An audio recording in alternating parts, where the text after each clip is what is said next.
En pratique, comment ça se concrétise la mise en œuvre de ces accords et de l'externalisation du contrôle migratoire de cette frontière? La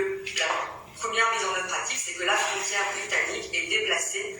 sur le territoire français. Donc à chaque point de départ vers le Royaume-Uni, à la gare de Ouistreham, le site de l'Eurotunnel, la gare du Nord de Paris, on a des officiers britanniques qui procèdent au filtrage en amont de leurs frontières pour empêcher les départs.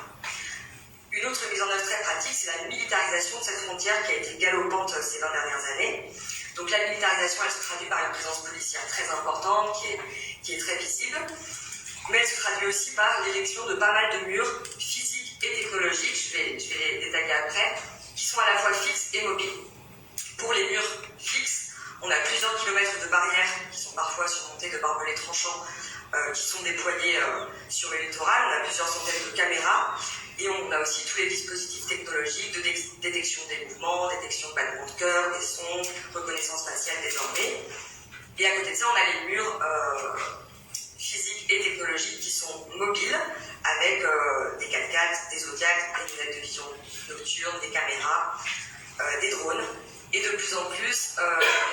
une surenchère technologique assez